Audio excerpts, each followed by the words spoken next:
Oke, assalamualaikum warahmatullahi wabarakatuh. Kali ini kita berdua sudah sampai di SKIS atau semua siswa santri SKIS telah sampai di tempat asalnya, itu di sini di Genduk. Setelah kita pergi tur ke dua tempat pariwisata, tepatnya Lawang Sewu dan juga Pantai Kemangi. Di situ kita berdua belajar banyak hal dan juga akan terus selalu improve dan juga terus introspeksi diri bagaimana kita menjalani hidup berdua, dan kita berdua akan menjelaskan sejarah Lawang Sewu. Kita berdua akan menjelaskan tentang sejarah Lawang Sewu. Saksikan kami terus.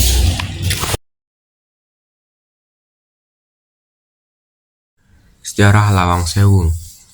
Lawang Sewu tersendiri adalah sebuah bangunan bersejarah yang terletak di kota Semarang, tepatnya di Provinsi Jawa Tengah. Nama Lawang Sewu sendiri berasal dari bahasa Jawa yang berarti 1000 pintu. Meskipun secara harfiah tidak memiliki 1000 pintu, bangunan ini memiliki banyak daun pintu dan jendela yang besar dan juga tinggi, sehingga masyarakat setempat menyebutnya demikian. Bangunan Lawang Sewu dibangun pada masa penjajahan Belanda.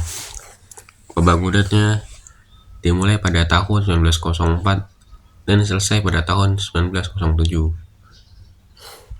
Gedung ini dirancang oleh arsitek dari Belanda yang bernama Citroen dari perusahaan arsitektur yang bernama JDTF Klipakmer dan Ondak yang berasal dari Amsterdam.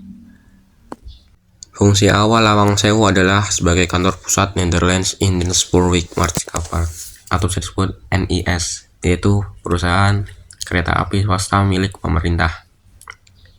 Tepatnya pemerintahan Hindia Belanda yang mengelola jalur kereta api di Jawa Tengah.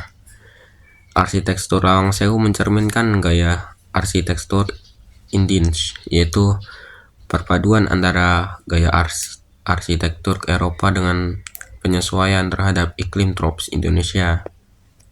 Ciri khas bangunan ini adalah penggunaan ventilasi udara yang banyak, jendela besar, serta pintu-pintu yang tinggi untuk memperlancar sirkulasi udara dan cahaya.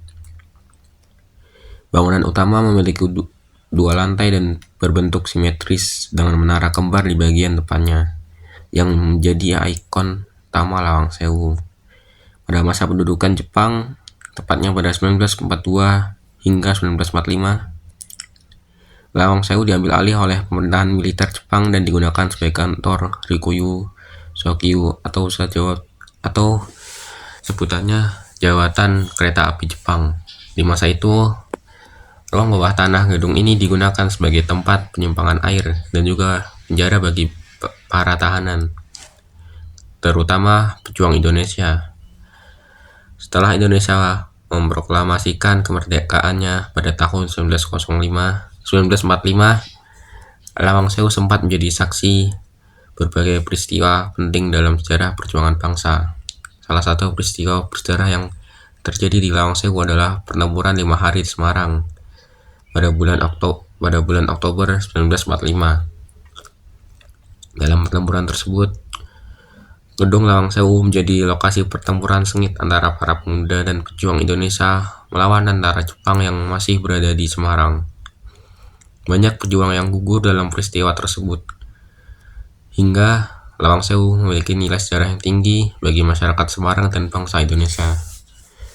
Setelah masa kemerdekaan, Lawang Sewu kembali digunakan sebagai kantor Jawatan Kereta Api Republik Indonesia atau sekarang disebut DKARI, yang kini dikenal sebagai PT Kereta Api Indonesia.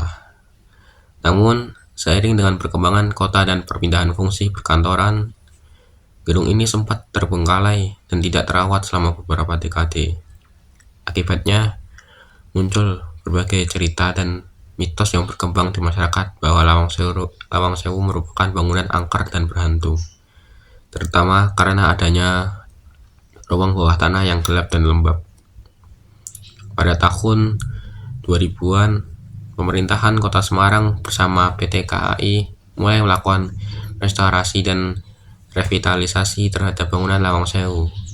Proses pemugaran ini dilakukan dengan tujuan untuk menjaga keaslian arsitektur serta mengembalikan fungsi bangunan sebagai cagar budaya. Setelah selesai, Lawang Sewu resmi dibuka untuk umum sebagai museum dan objek wisata sejarah. Kini, Lawang Sewu menjadi salah satu ikon wisata kota Semarang yang sangat populer. Pengunjung dapat menikmati keindahan arsitektur kolonialnya, mempelajari sejarahnya, sejarah kereta api Indonesia, serta mengenang perjuangan para pahlawan yang pernah berjuang di sana. Selain itu, Lawang Sewu juga sering digunakan sebagai lokasi pameran, pemotretan, dan acara kebudayaan. Lawang Sewu bukan hanya sekedar bangunan sejarah dengan arsitektur megah, tapi juga merupakan saksi bisu perjalanan panjang bangsa Indonesia. Mulai dari kolonial Belanda, pendudukan Jepang, hingga masa kemerdekaan. Keberadaannya kini menjadi simbol semangat pelestarian sejarah dan kebanggaan masyarakat Semarang.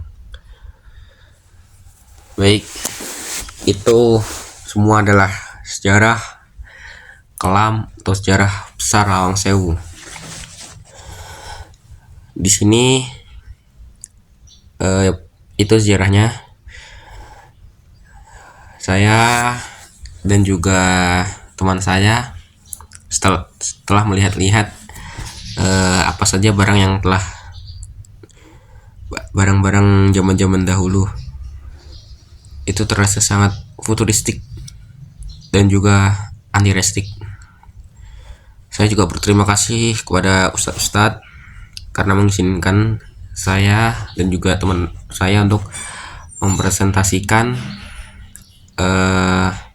apa yang kita berdua lakukan di sini. Jadi kita berdua tidak hanya bersenang-senang. Sekian dari saya. Waalaikumsalam warahmatullahi wabarakatuh.